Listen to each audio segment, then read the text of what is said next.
I stared at Chris's still body, numb with shock and grief. The heart monitor's flat line echoed through the room, a cruel reminder that the man I loved was gone forever. Just then, the door burst open. Emily stormed in, her face contorted with rage. "You think you can pretend to care for me now after everything you've done?" Her accusation felt like a slap in the face. I opened my mouth to respond, but what could I say? Our relationship had been strained for years, ever since I married her father. "I'm not your real mother, and I never will be," I stated, my voice trembling. It was a harsh truth, but one we both knew deep down. Emily sneered. "Don't act so innocent. You manipulated my dad from the start, worming your way into our lives. And for what? His money?" "That's not true," I protested, though a part of me wondered if she was right. Had I been blinded by Chris's wealth and status? No, I loved him, didn't I? "Save it," Emily spat. "I'm going to make sure you don't get a single cent. You're nothing without him."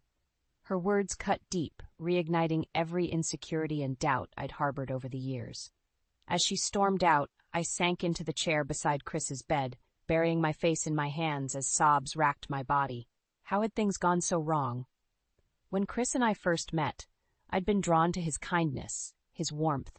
He made me feel alive in a way I hadn't experienced in years. And despite my initial reservations about dating a man with a child, I'd fallen hopelessly in love. But Emily had never accepted me. From the moment I stepped into her life, she viewed me as a threat, an intruder.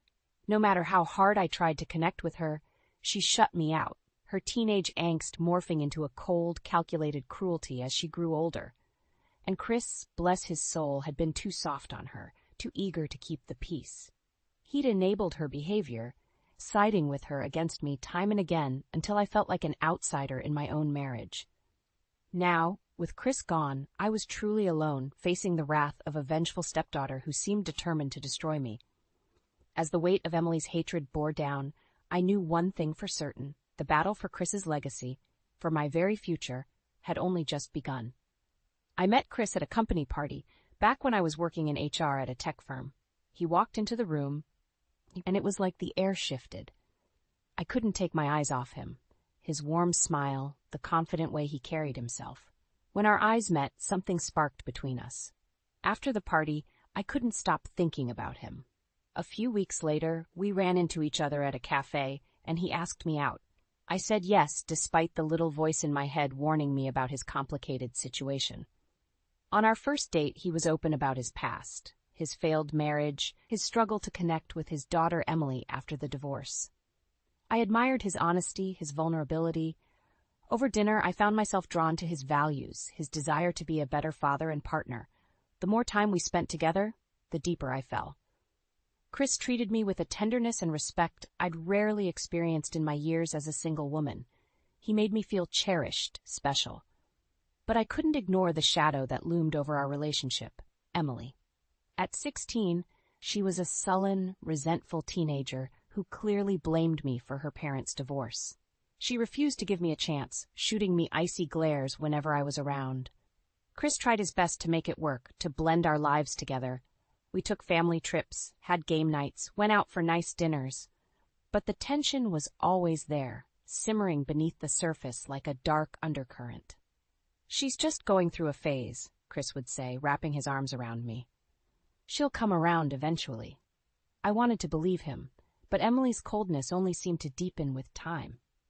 Our family dinners were a war zone, with her firing off snide comments and rolling her eyes whenever I spoke. Chris would shoot her warning looks, but he never truly disciplined her, too afraid of pushing her away. As the months passed, I started to see Emily's true colors. She was manipulative, playing Chris and I off against each other to get what she wanted. One week she'd give me the silent treatment, ignoring my existence. The next she'd be all smiles and charm, regaling Chris with stories of her academic achievements or volunteer work. "She's just trying to impress you," I told Chris after one particularly nauseating display. "Can't you see she's manipulating you?" But he refused to hear it, too blinded by his love for her, too desperate to have that father-daughter bond he'd always craved. Time and again he'd make excuses for her behavior, enabling it, as if his indulgence could somehow make up for the sins of the past. Looking back now, I realize I should have run, saved myself from the heartache to come. But I was in too deep, and my love for Chris wouldn't let me abandon hope. The dangerous, foolish hope that one day, somehow, Emily would accept me. Little did I know that her hatred for me ran deeper than I could have ever imagined, and that the worst was still to come. After Chris and I got married, I hoped things might improve with Emily. I was her stepmother now, an official part of the family. Surely that had to count for something. But Emily remained as distant and hostile as ever. On our honeymoon, she called Chris multiple times, always with some dramatic crisis that needed his immediate attention. When we finally returned home, exhausted, she greeted us with a look of pure disdain. "Enjoy your little vacation?" she sneered as I walked through the door. I forced a smile. "It was lovely, thanks for asking." She rolled her eyes. "Whatever, at least now you got what you wanted, a rich husband to take care of you." The words stung, but I didn't rise to the bait. After setting my bags down, I turned to leave, only to hear her mutter under her breath, "Gold digger." I whipped back around, fury rising in my chest. "You know, Emily, I'm trying my best here, but you're making it impossible." "Alicia, Emily, that's enough." Chris's voice boomed, startling us both. He stepped between us, a pained look on his face. "Can't you two get along, just this once? For me?" Emily immediately softened, her expression turning contrite. "I'm sorry, Daddy. I'll try harder, I promise." She shot me a venomous glare, then brushed past us towards her room. Later that night, as we lay in bed, I turned to Chris. "I can't keep doing this. The way she treats me." "Shh." He pulled me close, stroking my hair. "Give it time. She's been through so much with the divorce. But she's a good kid deep down. She'll come around." I wanted to believe him, but months passed with no improvement. Emily remained sullen and withdrawn, alternating between ignoring me completely and making snide remarks whenever we crossed paths. Chris insisted on family dinners, saying it would help us bond. But they only seemed to make things worse. One night, over a meal of rubbery chicken and limp broccoli, Emily announced, "I got an A on my English paper. The professor said it was the best in the class." "That's wonderful, honey," Chris beamed. "I knew you could do it." He turned to me, his eyes shining with paternal pride. "Alicia, did you hear that? Isn't that great?" I forced a smile. "Yes, that's really impressive, Emily. Well done." She narrowed her eyes at me, nostrils flaring, as if my praise was deeply offensive. "It's no big deal, just something talented people can do." The barb hit its mark. I felt myself shrink under her withering gaze. Chris, ever the peacemaker, quickly changed the subject. But I could barely focus, Emily's words echoing in my mind like cruel taunts. After dinner, as I cleared the plates, Emily brushed past me with a sneer. "Thanks for doing your job, Cinderella." I sucked in a sharp breath, fighting back tears. Why was she so determined to hurt me at every turn? What had I done to deserve such venom from her? As the weeks rolled by, the isolation and anxiety took their toll. Some nights, I lay awake for hours, my mind racing with doubts. Was I the problem? Was I not trying hard enough? If only I could get through to Emily, make her see that I loved her father more than anything. But she seemed dead set on making my life a living hell. The young woman I'd hoped to form a bond with was little more than a vindictive stranger determined to shut me out. And the harder I tried to break through, the more viciously she lashed out, until one fateful day when all my worst fears would finally come to light. As Emily progressed through high school and college, her disdain for me only intensified.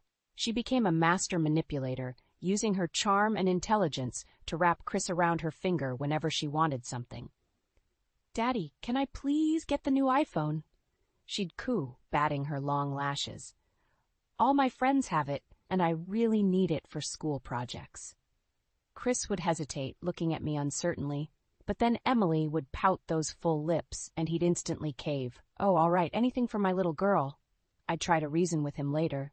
"Chris, she's taking advantage of you. She doesn't need another new phone. Her old one works perfectly fine." But he'd just shake his head adamantly. "Alicia, you don't understand. I have to make up for all the years I missed when she was growing up. Just let me do this for her, okay?" And so it went, with Emily constantly working her wiles to get clothes, cars, vacations, you name it. While we lived comfortably, we certainly weren't the millionaires she seemed to think. But Chris never put his foot down, blindly indulging her every whim, no matter how outrageous or expensive. "Stop spoiling her rotten." I'd snap at him during our worst fights. You're only encouraging her entitled, manipulative behavior. Chris's brow would furrow, anger flashing in his eyes.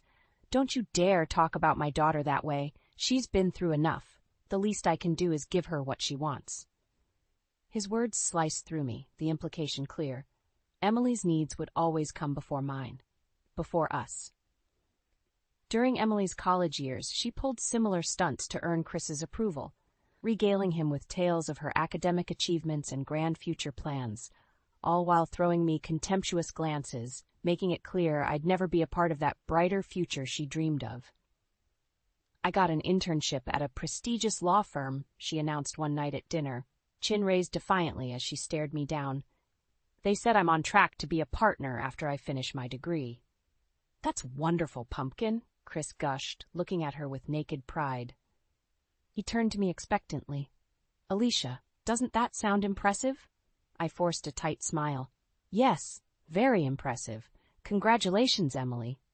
She sneered at my lukewarm praise. You could at least try to act like you care about my accomplishments.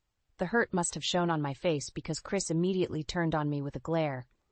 She's right, Alicia. You could be a bit more supportive. My cheeks burned with humiliation as his words washed over me. What did I have to do? Grovel at her feet? This pattern continued for years. Emily constantly one-upping me and rubbing her triumphs in my face, Chris fawning over her while admonishing me for not being sufficiently awed by his precious daughter's perfection. By the time Emily finished college and began working, the resentment and bitterness had driven an unbridgeable chasm in my marriage. We could barely look at each other without dredging up the emotional scars, the unhealed wounds of two parents caught in the merciless grip of divided loyalties.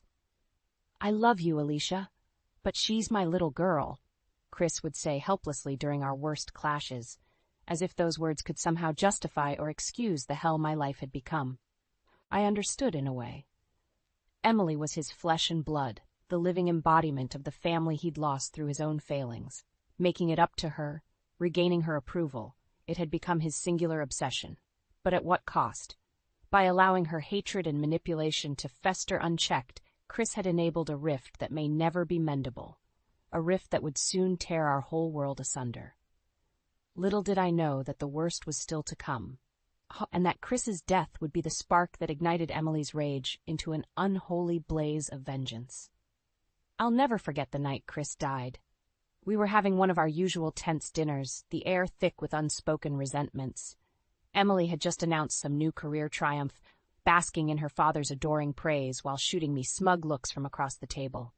Suddenly, Chris gasped and clutched at his chest, his face drained of color. Alicia.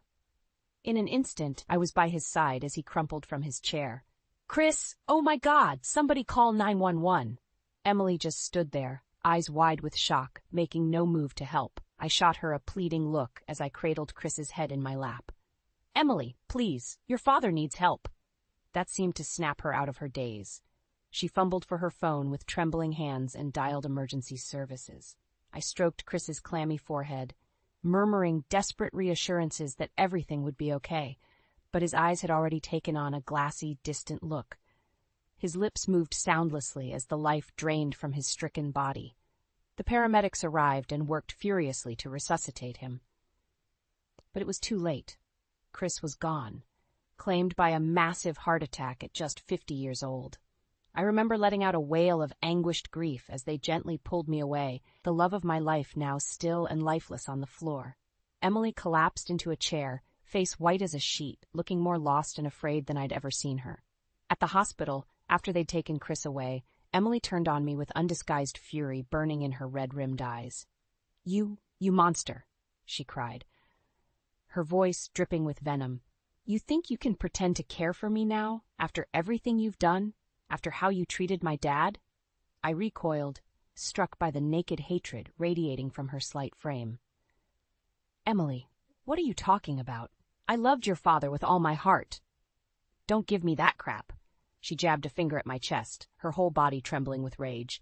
You manipulated him from the start, wormed your way into our lives to get your hands on his money. Tears stung my eyes as her vicious words cut deep. That's not true at all. Chris and I... Save it, she spat. I'm going to make sure you don't get a single cent from him. You're nothing now that he's gone. A lump formed in my throat as the weight of her threat hit me. Oh, God, with Chris deceased, what would happen to me? To my whole life? The next few days were a blur of funeral arrangements and grieving relatives. Emily was cold and distant, refusing to so much as look at me. I felt like a pariah in my own life, the outsider once more. Then came the reading of the will. We gathered at the lawyer's office, Emily shooting me hateful glares from across the room.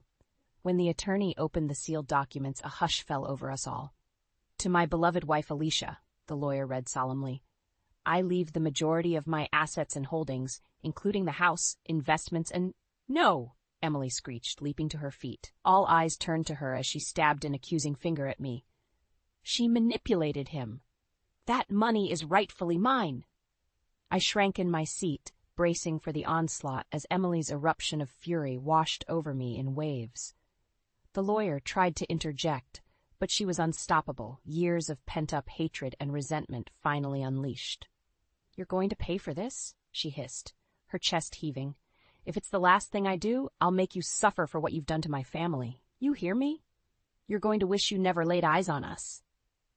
As a deathly silence descended, I knew with sinking dread that Emily's vicious threat was just the beginning. The battle lines had been drawn, and I was about to find myself in the fight of my life. Emily's meltdown at the reading of Chris's will was just the beginning of her crusade against me.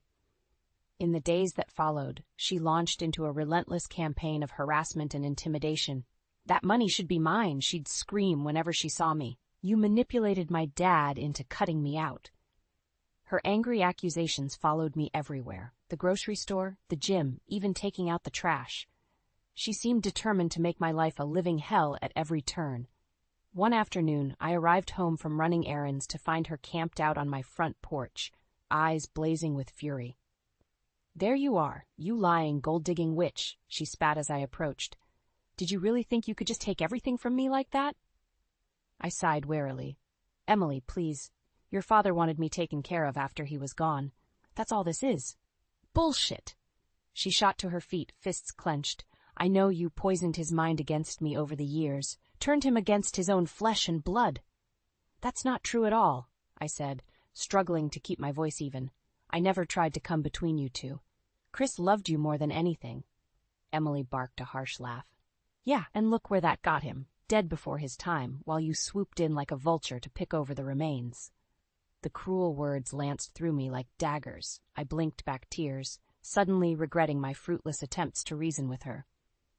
Just go, Emily, I said quietly, before one of us says something we can't take back.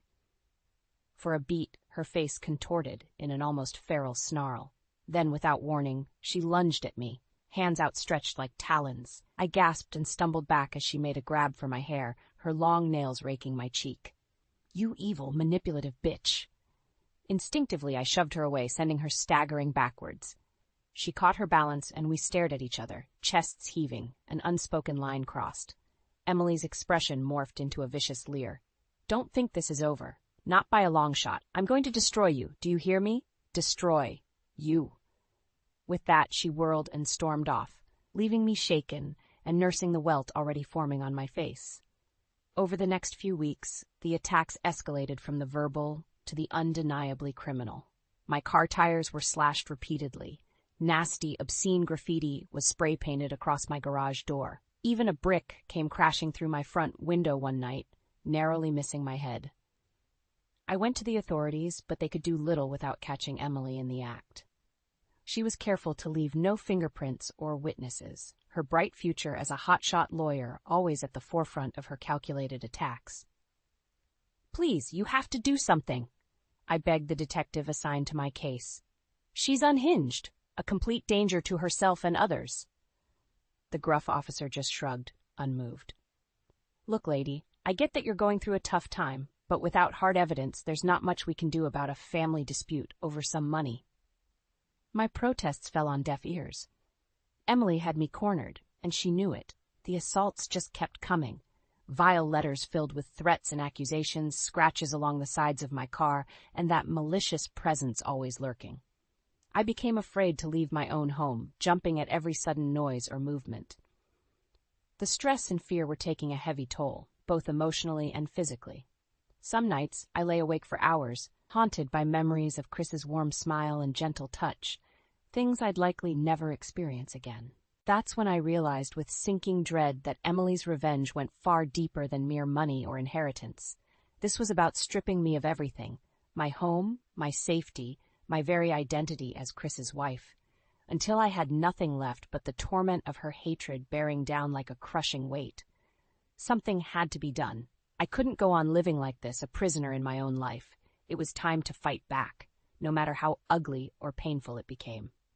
Little did I know that confronting Emily's cruelty head-on would blow the lid off an even darker, more disturbing truth, and set me on a collision course from which there could be no return.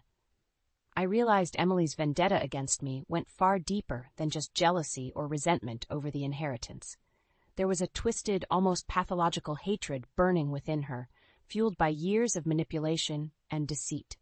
The truth began to unravel when I was going through some old storage boxes and came across Chris's laptop from a few years back.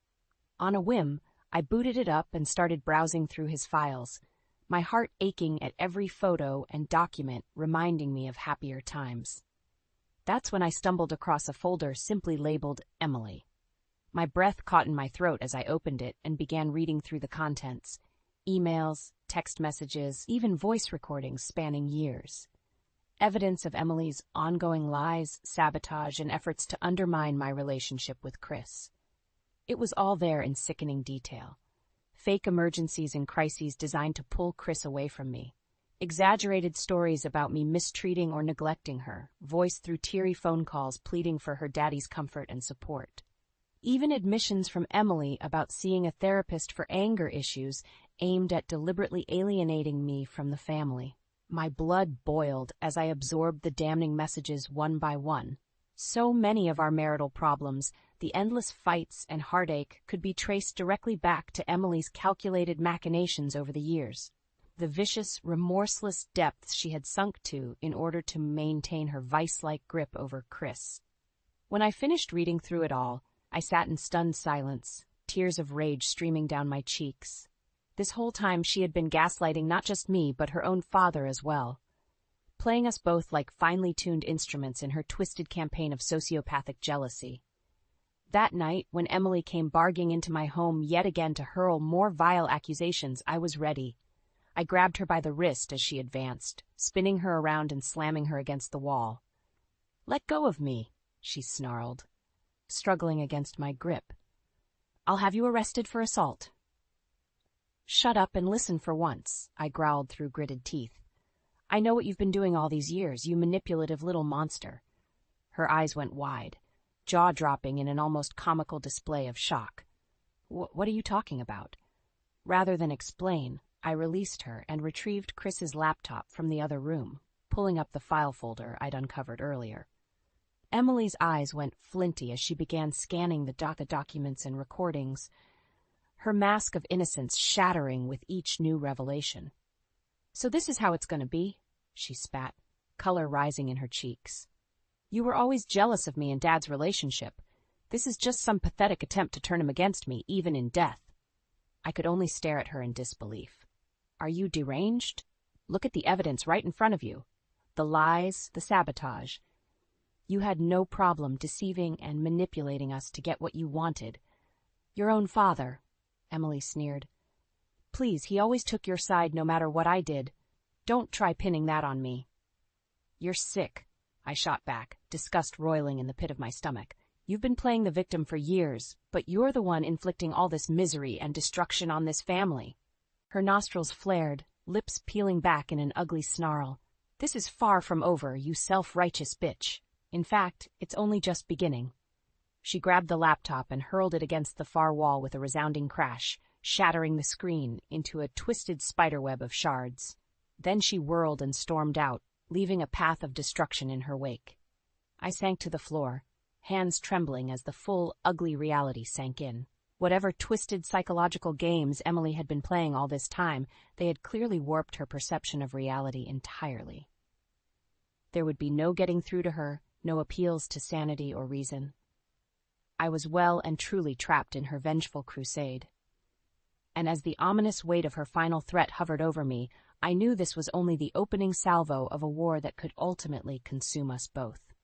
After my confrontation with Emily and the chilling discovery of her years-long deception, I knew I had to take a stand once and for all. Her vindictive crusade had spiraled completely out of control. If I didn't put a stop to it immediately, there was no telling how far she might go. A few days later, I requested a meeting with Emily and laid it all on the line. We convened at a stuffy corporate office downtown, the air thick with distrust and barely concealed hostility. Emily swept in, wearing a power suit and permanent sneer, all false bravado and entitlement. Well, if it isn't the wicked stepmonster herself, to what do I owe this dubious pleasure? I squared my shoulders, mustering every ounce of resolve. Cut the act, Emily. We're done playing games here. Oh? She arched an immaculately groomed eyebrow. Is that so? Because from where I'm sitting, you're the one who needs to quit while you're behind. Jaw clenched. I slid a thick manila envelope across the table towards her. I have ironclad proof of your years of manipulation and sabotage. The lies, the fake emergencies, even admitting to therapy explicitly designed to alienate me from your father.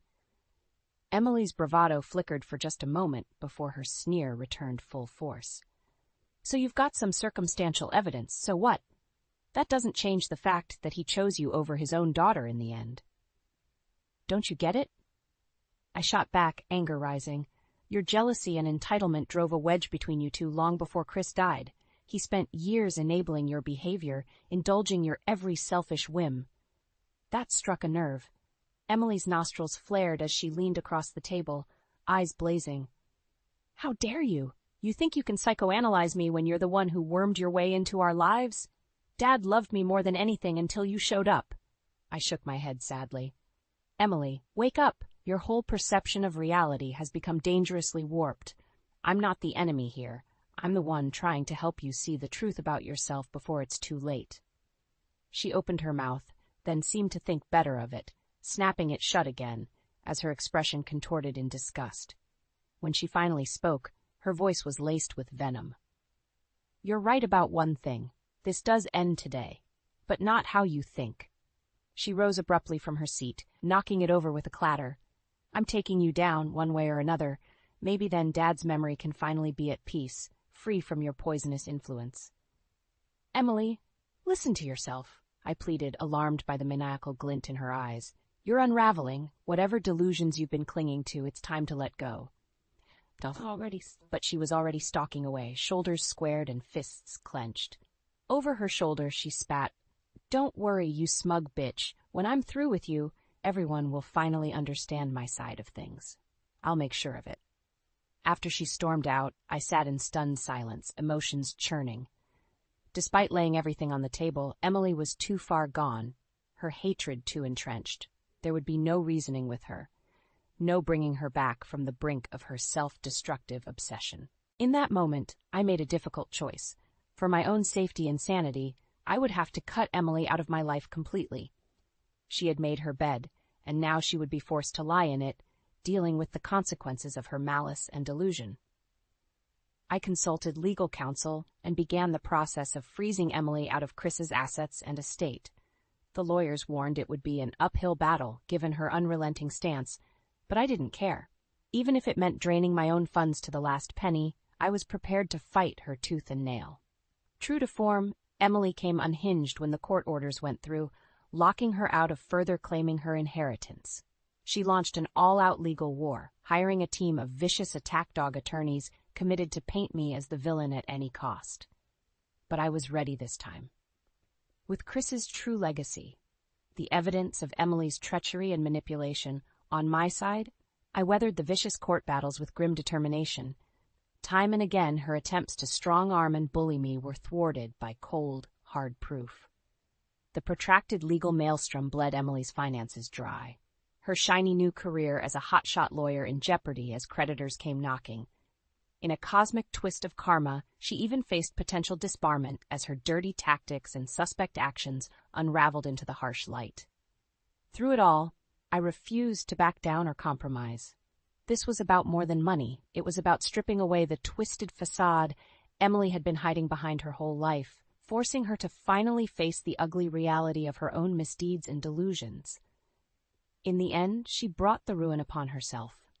But I had reclaimed something infinitely more valuable than any inheritance: my self-respect, sense of justice, and the ability to move forward with Chris's loving memory intact. As the dust settled and I surveyed the wreckage Emily's hatred had wrought, I felt an unexpected pang of sadness. For all the pain she'd caused, some small part of me still mourned the loss of what could have been a real bond, a sincere connection with my husband's child. A true family united through more than shared trauma and resentment. But I knew, deep down, that dream had died long ago, poisoned by Emily's all-consuming jealousy before it ever had a chance to bloom. She had made her choices repeatedly and with malice in her heart, and now she alone would have to live with the consequences. As for me, it was time to step into a new chapter, free from the shackles of the past and filled with hard-won wisdom. Though the scars would never fully heal, I carried Chris's spirit with me, determined to honor his memory by embracing life and love once more.